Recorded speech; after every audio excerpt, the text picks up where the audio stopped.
اچھا رانا صاحب, بہت تنقید ہوتی ہے جب بابر اعظم کی کپتانی میں پاکستان میچز ہارتا ہے, جو کہ ہارتا آ رہا ہے بہت لمبے عرصے سے بابر اعظم کی کپتانی میں, تو بابر اعظم کی کیپٹنسی پر بہت زیادہ تنقید ہوتی ہے. شان مسعود کی کیپٹنسی کے بارے میں نے خود کہا کہ وہ نظر آتے ہیں, وہ مشورے دیتے نظر آتے ہیں, وہ میدان میں نظر آتے ہیں, ان کے فیصلے بہت اچھے ہوتے ہیں. لیکن اس بار تو شان مسعود بھی بالکل ایسے ہی جیسے بس کسی نے کچھ کہا ہے اور آ کر وہ کر دیا, اور ایک آدھا میں نے دیکھا ایک دو بار بس ان کی جو امپائر کے ساتھ ان کی بحث ہوئی, اس کے بعد وہ گئے ہیں, اور اس کے بعد وہ خود نہیں چاہ رہے ہیں کہ ان کے کھلاڑی جو ہیں وہ کہیں پر کچھ پرفارم کریں. دیکھیں بات یہ کہ مجھے تو نہیں لگتا کہ پاکستان ٹیم میں اب بھی یکجہتی آ گئی ہے. مجھے تو اب بھی لگتا ہے کہ اندرون خانہ جو ہے نا وہ ہیں, بڑے بڑے ڈفرینسز ہیں اور بہت دور دور ہیں لوگ اپنے اس سے. ابھی وہ جو ایک آپ نے دیکھا ہوگا ایک بڑی وائرل ہوئی ہے سوشل میڈیا کے اوپر ایک کلپ کہ کپتان نے شاہین آفریدی کے کندھے پہ ہاتھ رکھا اور انہوں نے اس کو جھٹک دیا یا اس کو ہٹا دیا وہاں سے. حالانکہ میں یہ سمجھتا ہوں یہ کوئی اتنا بڑا ایشو ہے نہیں. سوشل میڈیا نے تو اس کو آسمان پہ چڑھا دیا نا, ریٹنگز کے چکر کے اندر ہم سب کچھ کرنا شروع ہو جاتے ہیں. اس میں چاہے ہماری قومی اہمیت خراب ہو یا ہمارا تشخص جو ہے وہ اڑ کر رہ جائے, لیکن ایسا کرتے ہیں. بات یہ ہے کہ لیکن کچھ چیزیں ہوتی ہیں جو بتا رہی ہوتی ہیں کہ کچھ نہ کچھ ہے, معاملات ہیں. تو اب ٹیم میں یقینی طور کے اوپر یکجہتی پاکستان ٹیم جیل ابھی تک نہیں ہوئی ہے, ٹھیک ہے نا. اور جہاں تک اس کی کپتانی کا تعلق ہے تو وہ تو ایک نظریہ ضرورت کے تحت کپتان بنائے, جو ہمارا ہے نا ایک ترہ امتیاز کے, جب کچھ نہیں ہوتا تو ہم کسی کو تو کپتان بنانا تھا نا. رپڑ تو بنا ہوا تھا نا کپتانی کا, وہ ذرا تھوڑی انگلش اچھی بول لیتا ہے باقی لوگوں کے مقابلے میں, ٹھیک ہے نا. انگلش کا پروفیسر لگا دیتے ہیں پھر یونیورسٹی میں, ویسے ہی ہونا تو ایسے ہی چاہیے تھا. تو لیکن ہمارے انگلش کے پروفیسر جو ہیں وہ گائک بن جاتے ہیں ابرار الحق کی طرح. تو میچ ہارنے کے بعد کام آئی نا پھر وہ پریس کانفرنس میں. ہاں وہ نا تو, لیکن یہ کہ مجھے نہیں لگتا تھا کہ اس کے ساتھ کوئی تعاون کر رہا ہے یا ایک جس طرح کپتان کو لے کے چلا جاتا ہے. دیکھیں عمران خان کو کہا جاتا ہے بہت بڑا کپتان تھا وہ, ٹھیک ہے نا, بڑا کپتان تھا جی. ابھی بھائی اس کے پیچھے اور بہت سارے بڑے اچھے کپتان تھے جو اس کو بہت مشورہ دیتے تھے. لائک میاں داد کی میں بات کروں گا, آدھی کپتانی پونی کپتانی تو میاں داد کر جاتا تھا, ٹھیک ہے نا. اور آپ دیکھیں کہ کھلاڑی ایک سے بڑھ کے بتاتا تھا وہ یوں کر لیں آپ, اس کو ایسے کر لیں, اس کو ادھر بھیج دیں, ٹھیک ہے نا. تو وہ عمران خان کو لے کے چلتے تھے ساتھ میں, کھلاڑی بھی ایک سے بڑھ کے ایک تھے, اور عمران خان نے بھی, وہ ایک علیحدہ بات ہے.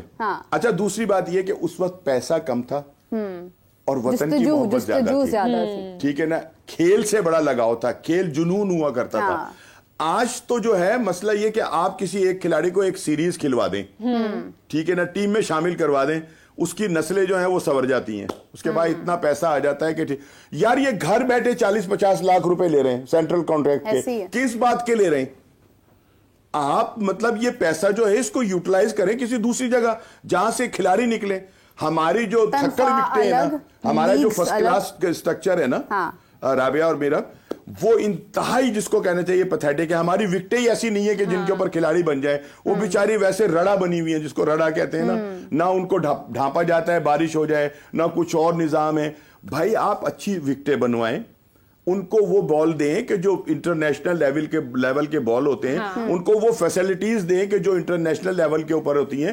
اپنے فرسٹ کلاس کرکٹ کو آپ درست کریں گے, آپ کو اتنے کھلاڑی نکل آئیں گے جس کی انتہا کوئی نہیں. کہ آپ 2 ٹیمیں, ایک وقت ایسا تھا پاکستان کی 2 ٹیمیں بن سکتی تھی, اتنا پاکستان میں وہ تھا کرکٹ کا جس کو کہنا چاہیے. لیکن کیسے وکٹس بنیں گی؟ ابھی آپ دیکھیں رمیز راجہ صاحب آسٹریلین مٹی منگوائی, یہاں پر راول پنڈی کے اندر ایڈجسٹ کیا, ٹونی ہیمنگ صاحب آ گئے ہیں, وہ جناب اپنا وہ, میں اکثر وہ مذاق میں کہتی ہوں کہ وہ ٹونی صاحب آئے ہیں ہمیں ٹوپی پہنانے کے لیے, کہ مطلب وہ وکٹس جو ہے بس وہ ابھی تو کچھ سمجھ نہیں آ رہی ہے. راول پنڈی کی ایک ہماری نندی پور کی مٹی جو ہے وہ دوسرے ممالک میں جاتی ہے وکٹ بنانے کے لیے, وہ آسٹریلیا سے وکٹ کی مٹی لے کر آ رہے ہیں. لیکن افسوس کی بات یہ ہے کہ اب ہماری وکٹ یا کوئی بھی وکٹ, دیکھیں جنہوں نے میچز جیتنے تھے انہوں نے ناسو کاؤنٹی کی وکٹ پر بھی میچز جیتے ہیں, جو کہ خطرناک ترین وکٹ جو ہے وہ شروع میں ثابت ہوئی, جہاں پر پلیئرز انجرڈ بھی ہوئے ہیں. یو ایس اے کی اگر ہم بات کریں تو آپ دیکھیں کہ نیو یارک پچ پر بھی کھلاڑیوں نے کھیلا ہے. تو وائی ان پاکستان ہم ہمیشہ یہ کہتے ہیں کہ ہمارے پاس وکٹس نہیں ہیں, ہمارے پاس پچز ٹھیک نہیں ہے, پچ ایسا ہو, پچ ایسا ہو, ایسا نہ ہو. مطلب ہم نے تو جہاں پر بھی دنیا بھر میں جا کر کھیلنا, یہ انٹرنیشنل پلیئرز ہیں,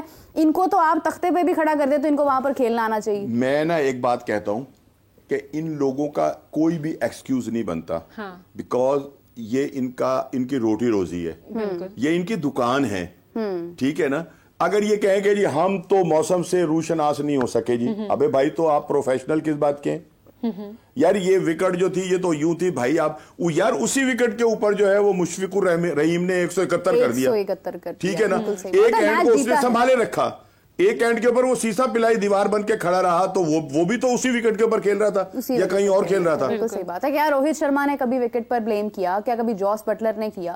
ہزاروں یہاں پر, ایون کین ولیمسن نے لاسٹ ٹائم جب یہ T20 ورلڈ کپ میں انہوں نے اپنی کپتانی سے پیچھے ہٹ گئے, وہ جس طرح سے وہ ڈس اپوائنٹمنٹ ان کو ہوئی, اس کے باوجود کسی نے پچ کے بارے میں کوئی بات نہیں کی ہے کہ پچ ایسا تھا, پچ ویسا تھا. نہیں, پروفیشنلزم تو یہ نہیں ہے بھائی. آپ نے تو اچھی بری دیکھیں نا, اگر وکٹ فاسٹ بالر کو وہ نہیں مل رہی تو بھائی آپ اپنی لائن لینتھ کے اوپر تو رکھیں قابو, ٹھیک ہے نا. آپ یہ وہ وکٹ ہی ہے نا جس کے اوپر بال کر رہے ہیں آپ, تو آپ اپنی لائن لینتھ کو, آپ جب تک بیٹسمین کو کھلائیں گے نہیں, بیٹسمین نہیں آؤٹ ہوتا. اور دوسری بات یہ کہ بیٹسمین کا بھی یہ ہے, ٹیسٹ میچ جو ہے نا وہ نام ہے کسی بری بال کو تلاش کرنے کا. آپ اس پہ سٹروک کھیلیں گے.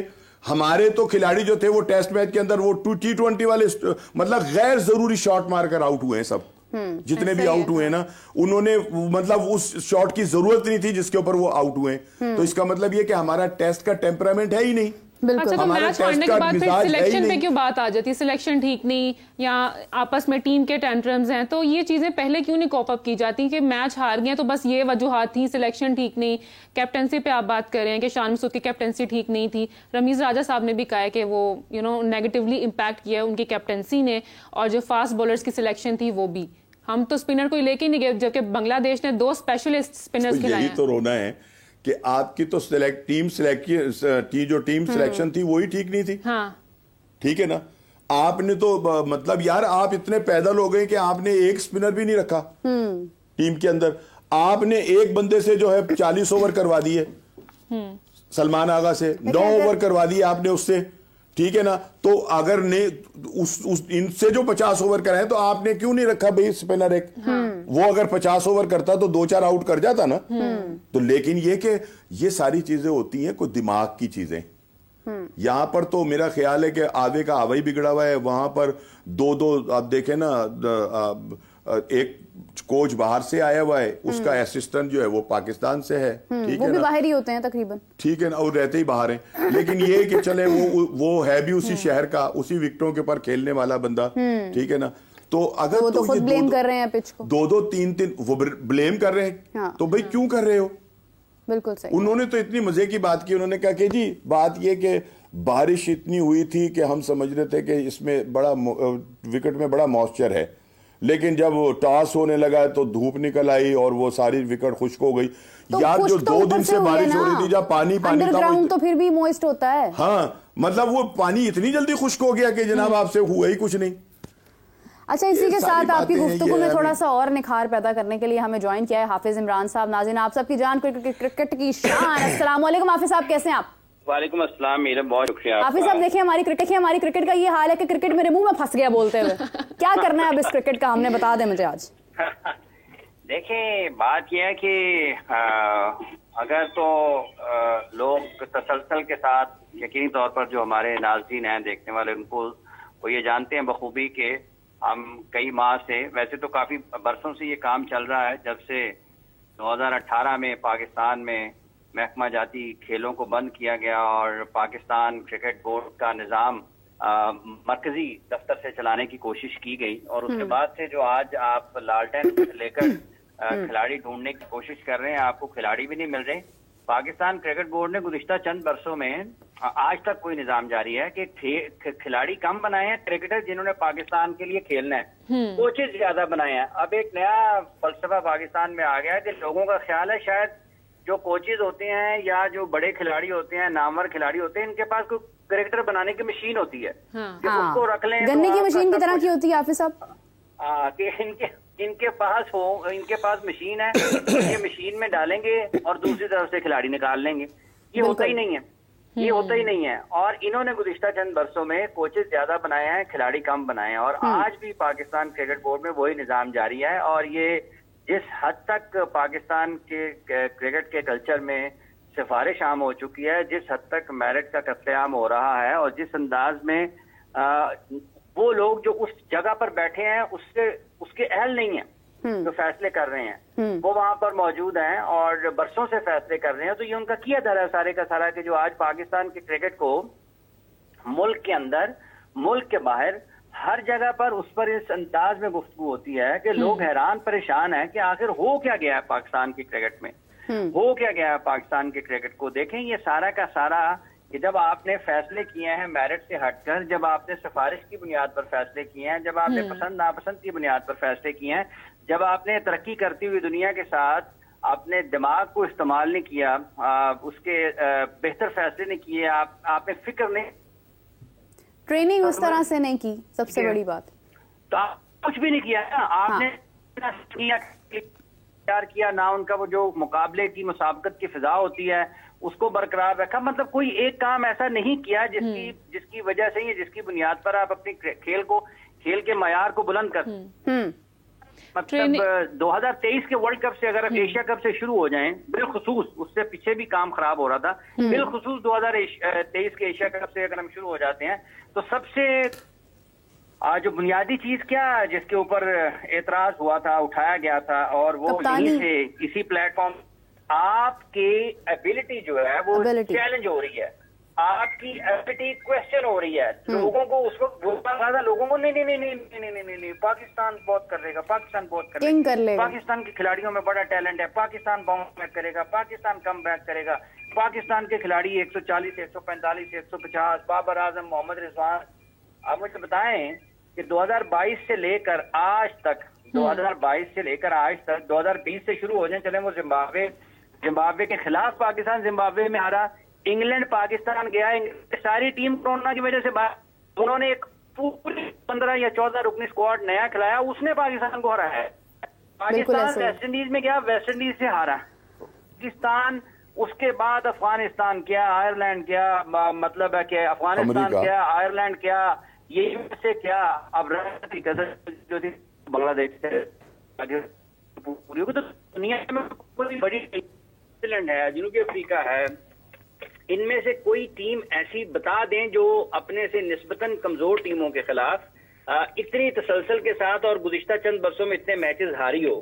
تو کیا یہ کسی کو سوچنے کی ضرورت محسوس ہوتی ہے کہ آخر اس کی کیا وجہ ہے؟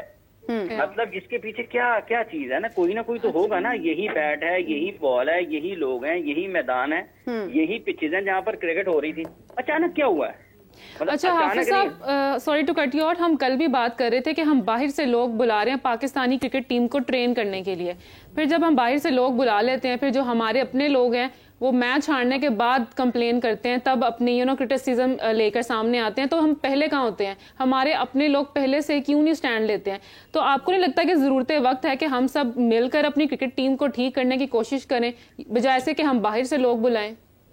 دیکھیں بات یہ ہے کہ سب سے پہلے تو اس چیز کا تعین کیا جانا چاہیے کہ آپ باہر سے لوگ بلاتے کیوں ہیں، اور جن لوگوں کو آپ نے گزشتہ 10 برسوں میں بلایا ہے غیر ملکی لوگوں کو، انہوں نے پاکستان کی کرکٹ کے اوپر کیا امپیکٹ کیا ہے. وہ جیسے ہاکی کی بات ہوئی تو کہا گیا نا کہ جدت کی ضرورت ہے، ہمیں جدید ٹیکنالوجی کی ضرورت ہے. وہ مجھے لگتا ہے کہ یہ ٹیکنالوجی، ان کو ٹیکنالوجیکل دماغوں کی بھی ضرورت ہے شاید، جو انہیں اعتبار نہیں ہے خود پر.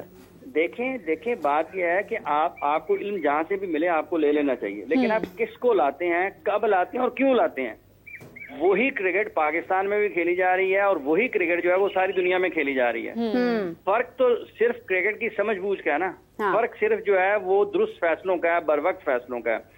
فرق صرف یہ ہے کہ اب یہ مطلب یہ ہے کہ یہ اپنی جو فہم کم ہے نا، فہم ہے، سمجھ بوجھ ذرا کم ہے، وہ کم سمجھ بوجھ کے اوپر بڑی شدت سے قائل ہیں. وہ اس کے اوپر ہیں جی ٹھیک ہے، بالکل ٹھیک ہے. اگر آپ میں بہتر سمجھ بوجھ ہو کھیل کی، بہتر فیصلوں کی، تو آپ اور طریقے سے دیکھتے ہیں چیزوں کو. اگر آپ ماضی میں جب پاکستان کرکٹ کے میدان میں اچھی کرکٹ کھیلتا تھا، انفرادی طور پر پاکستان کے بڑے کھلاڑی تھے، اجتماعی طور پر پاکستان کی ٹیمیں اچھا کھیلا کرتی تھیں، اس وقت کیا تھا، لوگ بہتر فیصلے کرتے تھے. وہ 13 سے 16 سے پکڑ لیتے تھے لوگوں کو، پکڑو یار یہ اچھا ہے، اس کے اوپر کام کرو، یہ اچھا ہے، اس کے اوپر کام کرو.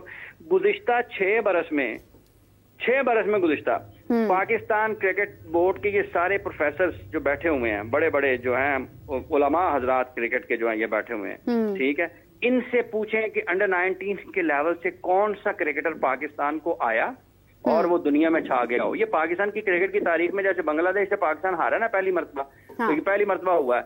6 سال میں کوئی انڈر 19 کا پاکستان کا پلیئر, ٹھیک ہے, یہ گنا دیں کہ یہ اس ڈیولپمنٹ سے یا اس ایج گروپ سے پاکستان میں آیا اور دنیا کو سب اس نے حیران کر دیا اور اب تک کیا ہوا نہیں ہے. کیوں نہیں ہے؟ اس کی وجہ یہ کہ کام ہی نہیں ہوا نیچے کام بھی نہیں ہوا. یہ صرف اپنی اپنی نوکریاں بچا رہے ہیں, اپنی اپنی کرسیاں بچا رہے ہیں. انہوں نے خود کی لاکھوں میں تنخواہیں کر لی ہیں. حافظ صاحب تو چیئرمین صاحب تو کہہ رہے ہیں نا کہ کوئی پول موجود نہیں ہے, کوئی سلیکشن پول نہیں ہے, میں ٹھیک کروں تو کیا کروں, سرجری کروں تو کس کی کروں. تو وہ تو خود یہی بات کر کے تو پریشان ہے کہ کچھ ہے ہی نہیں پیچھے. دیکھیں ٹھیک ہے, اگر وہ یہ کہہ رہے ہیں ٹھیک ہے کہ انہیں اس چیز کا احساس ہوا ہے, لیکن اگر اس سے کچھ پیچھے چلے جائیں گے تو میں یہاں پر اس کو زیر بحث لانا نہیں چاہتا کہ ان کے خیالات اس وقت کیا تھے وہ, اور لیکن یہ اگر انہوں نے کہا ہے کہ پاکستان میں پلیئرز نہیں ہیں تو یہ سوال میرے سے, آپ سے یا کسی اور سے تو نہیں ہونا چاہیے. یہ سوال تو ان کے دفتر میں بیٹھے برسوں سے لوگوں سے ہونا چاہیے جو پاکستان میں انٹرنیشنل کرکٹ کو دیکھ رہے ہیں. ڈائریکٹر صاحب جو ہیں وہاں پر, پاکستان میں جو اکیڈمیز کے ڈائریکٹر ہیں برسوں سے وہاں پر ہیں, پاکستان میں جو ڈومیسٹک کرکٹ کو دیکھ رہے ہیں برسوں سے وہاں پر ہیں, وہ جو لاکھوں میں تنخواہیں لے رہے ہیں شیشے والے ٹھنڈے کمرے میں بیٹھ کے, یہ سوال ان سے بنتا ہے, یہ صحافیوں سے نہیں بنتا. بھائی ہمیں تو پتا ہے, میڈیا کو تو پتا ہے کہ پاکستان میں کھلاڑی نہیں ہیں. سابق کرکٹرز کو جو پاکستان کرکٹ بورڈ کے فیصلوں کو تنقید کا نشانہ بناتے ہیں ان کو بھی پتا ہے. یہ اگر نہیں کسی کے علم میں نا کہ پاکستان میں کرکٹر نہیں ہے تو یہ پاکستان کرکٹ بورڈ کے آفیسرز کو بھی پتہ ہی نہیں ہے. یہ ان سے پوچھنا چاہیے کہ کرکٹرز کہاں ہیں. مطلب یہ تو ایسے ہی ہے نا کہ آپ ایک بڑی سپر مارکیٹ میں چلے جائیں اور باہر بہت بڑے بڑے بورڈ لگے ہوں کہ یہاں پر آپ کو دنیا کے 5000 برانڈز جو ہے نا وہ مل جائیں گے, آپ اندر جائیں تو دکان خالی ہے. بالکل تو یہ ان سے وہ سپر مارکیٹ خالی ہو اندر سے, ٹھیک ہے, وہاں پہ بسیرا ہو, وہاں پہ آپ کو اتنی خطرناک آوازیں آتی ہوں کہ بھاگ کے باہر نکل آئیں. تو یہ حال ہے پاکستان کرکٹ بورڈ کے کرکٹ کا, اندر سے کرکٹ کا یہ حال ہے. ان کے کمرے تو بڑے اچھے ہیں, وہاں پر ہزاروں لاکھوں کی تزئین و آرائش ہوتی ہوگی. وہاں پر صاحب کے آنے سے پہلے صبح 8 بجے AC 9 بجے چل جاتا ہوگا, صاحب بھلے 3 بجے دفتر آئے, ٹھیک ہے, کافی کا مگ بھی رکھ دیا جائے گا, ہر 2 گھنٹے بعد بدل دیا جائے گا, صاحب آئے یا نہ آئے. ان سے پوچھیں کہ جناب آپ یہاں پر کرکٹرز کے لیے تھے, کرکٹرز بتائیں کہاں پر ہیں, جس کام کے لیے آپ کو رکھا گیا وہ بتائیں وہ کون ہے, وہ کہاں پہ ہیں. تو وہ نظر نہیں آتے. رانا صاحب بھی کچھ کہنا چاہ رہے ہیں.